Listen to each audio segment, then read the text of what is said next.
Hey, bonjour tout le monde, j'espère que vous allez bien, bienvenue dans une nouvelle vidéo dédiée à ELK. On est toujours dans le volet Logstash et notamment toujours sur les inputs. On va faire encore quelques inputs. Aujourd'hui, on va s'intéresser au plugin exec et au plugin TCP. Donc, ils sont un petit peu particuliers, c'est assez sympathique à découvrir. Chacun y trouvera son utilisation. Donc, le plugin exec, pour commencer, donc c'est l'exécution, comme son nom l'indique, d'une commande assez classique. C'est pas souvent le bon choix parce que si vous lancez une commande locale à votre Logstash, c'est quelque chose qui consomme un peu de ressources. Donc les bits sont des fois souvent plus adaptés. Donc il vaut peut-être mieux passer parfois plutôt par la génération d'un fichier qu'un file bit va venir récupérer et envoyer ailleurs. Et un script cronné, enfin bon, des choses un petit peu différentes. Logstash, avoir juste un script local au Logstash, c'est souvent too much, je pense. Donc derrière, il peut prendre toutes les commandes que vous avez dans votre terminal, plus du Bash, du Python, du Ruby, du Perl et autres. Il n'y a pas de souci. Tout ce que vous pouvez faire, en gros, lui pourra le faire. Donc son principe, il est assez simple. Ça reprend, voilà, ceci exec. Donc quelque chose, donc un type, ça c'est pas forcément indispensable, mais c'est préférable de le faire. Une commande, donc là ça peut être une commande, soit vraiment une commande, style uptime, style autre chose. Ça peut être, et ce qui est nécessaire par contre, c'est d'avoir une donnée de temps, de timing, en gros, que je vous ai mis là, soit un intervalle, donc de temps en secondes, donc là par exemple 10 secondes, soit en format cron qu'on retrouve généralement sur Linux, un schedule sous cette forme-ci, donc au format qu'on retrouve habituellement. Donc là c'est toutes les heures, on peut faire toutes les minutes, etc. Donc pour faire ça, je vais me rendre sur ma machine ELK, etc logstash, et on va éditer notre configuration. Alors on avait notre conf de bit, on va faire rm2/etc logstash conf étoile, voilà, et on va aller éditer vim/etc logstash conf d, et puis là on va dire exec par exemple .conf. Donc exec.conf, et du coup donc nous on va rentrer, alors hop, j'ai pas pris en tête, donc ici on a notre input, on ouvre, on indique qu'on utilise le plugin exec, donc on lui indique un type, pas forcément nécessaire, de la commande, ça par contre c'est nécessaire, un intervalle de temps qui est de type intervalle cette fois-ci, un timing de type intervalle, ce qui est nécessaire, ça pourrait être schedule éventuellement. Et puis à côté, on va faire un output qui lui va être de type, donc on va repartir sur quelque chose de simple, donc qui va être de type file, et ce file ça va être très simple, ça va être un pass qui va être dans /tmp output.log, voilà, toc. Donc là moi mon fichier, alors on dit qu'on crée un script qui va être à cet endroit là, donc ce script je vais faire un vim tout simplement ici, voilà, je l'avais laissé, et logzavkey en bash, tout ce qui est de plus simple. J'oublie pas le chmod qui permet de le rendre exécutable. Bon là je suis un peu plus qu'exécutable, il y a de la lecture, c'est pas grave. Et ensuite donc je vais supprimer rm-/tmp output.log, je fais un systemctl restart de logstash. Hop, voilà. Donc là je vais faire un tail-f de /var log logstash plain.log. Voilà, donc là il est en train de démarrer, ça a l'air de bien se passer. Et en dessous, donc ici ça j'en ai pas besoin, hop, Et ici, donc ce qu'on va faire, c'est qu'on va se faire un tail-f sur /tmp, on a dit, et output.log. Alors vous voyez que je l'avais supprimé tout à l'heure, il est déjà en train de le parcourir. Du coup, là, vous voyez qu'il exécute, donc il nous dit ce qu'il exécute, donc là, il exécute en l'occurrence cette commande-ci, et il récupère le message généré par le script en question. Donc là, c'est un echo, mais on peut faire plein d'autres choses, bien sûr. Et vous voyez que du coup, bah, voilà, il fait ça toutes les 10 secondes, hein. Donc on retrouve le timestamp ici, hein, toutes les 10 secondes, à un pluième près. Donc ça marche très bien.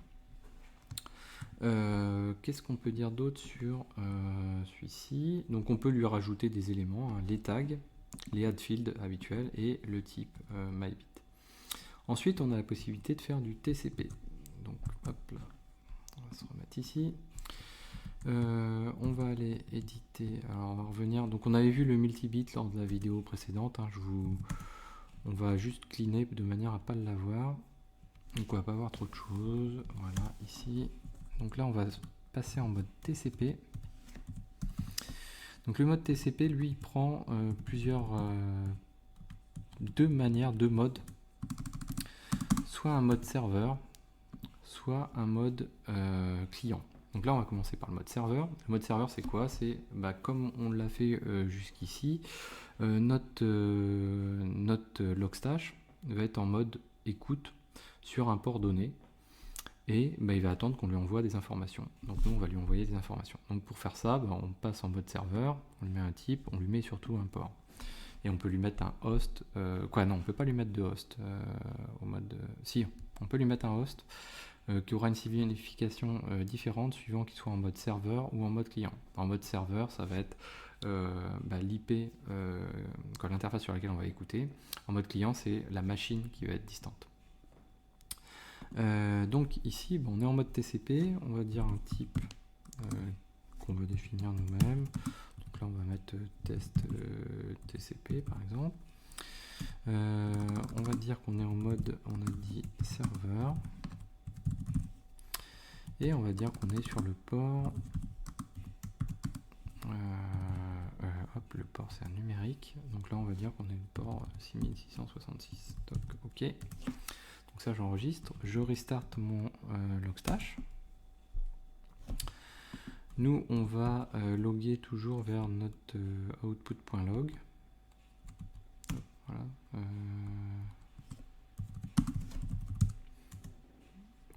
Ah ouais, ok. Output.log, pardon, voilà. Donc là, il balance plus rien. Donc lui, là, ici, si je fais un netstat-ntop grep 6666, vous voyez que je suis en écoute sur le 6666. Donc maintenant, je peux me connecter à cette socket TCP. Alors, un outil, c'est le Netcat par exemple. Donc sur le 192.168.20, donc l'IP ici de mon ELK, hein, donc le point 102, et sur le port 6666. Donc là, je me connecte dessus. Ok. Et maintenant, je peux envoyer des messages. Donc je peux dire salut à tous, par exemple. Toc. Et vous voyez qu'ici, en bas à droite, donc j'ai mon tag-f sur le fichier qui récupère bien le salut à tous. Bienvenue les Xavkistes. Et on le voit apparaître ici. Voilà.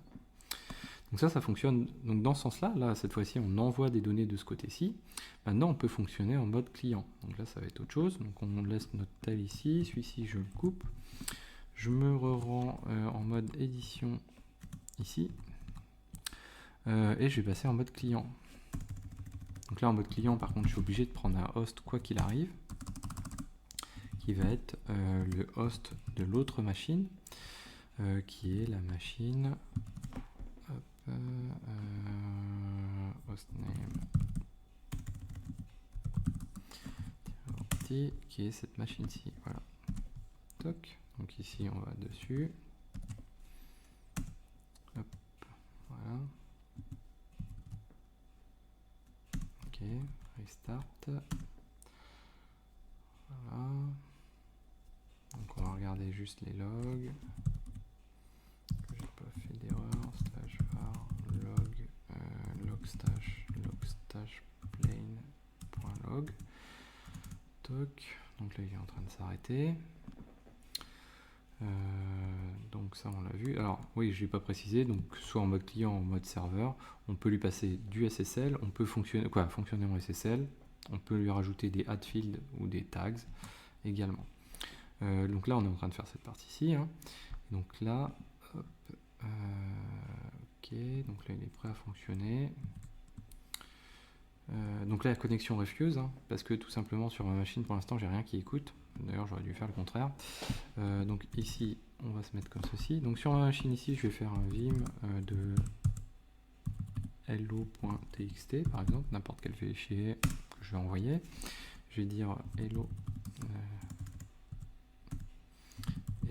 Xavki. J'enregistre. Je fais un netcat, cette fois-ci en mode listen. Et on a dit qu'on était sur le 6666 et je lui donne à manger le hello.txt. Donc je suis comme ceci et là vous voyez, hop, cette fois-ci mon logstash est venu, donc comme il a une fréquence de check, hop, il est venu chercher l'information, il l'a récupéré et je retrouve ici mon message. Donc si je rechange ici le message, donc lui il a un message d'erreur parce qu'il dit écoute, j'arrive pas à me connecter dessus, hein, pas de souci. Ici je peux lui passer hello 2 par exemple. Et bien ça a l'air de marcher. Hop. Ok, donc lui je passe toujours le 2. Hop, voilà. Donc là il va le découvrir, opening, hop, voilà, toc, et il écrit ici, et on retrouve bien, et bien ça a l'air de marcher. Vous voyez, ça marche dans les deux sens, hein, le TCP, ça c'est cool. Ça peut être assez sympathique, ça donne des idées, ça permet de faire des tests également. Donc voilà, on va en rester là sur les plugins exec et TCP. Vous pouvez vous rendre sur la doc en ligne pour retrouver des informations. Ici vous avez toujours la liste de tous les plugins. Si vous allez sur TCP, vous allez retrouver la configuration qui correspond. Ici TCP, toc, voilà. Donc tous les éléments, donc voilà, le mode, le host, le SSL, le port, etc. Voilà, donc j'espère que cette vidéo vous a plu, n'hésitez pas à la partager, en parler autour de vous, et je vous dis à très bientôt sur Xavki.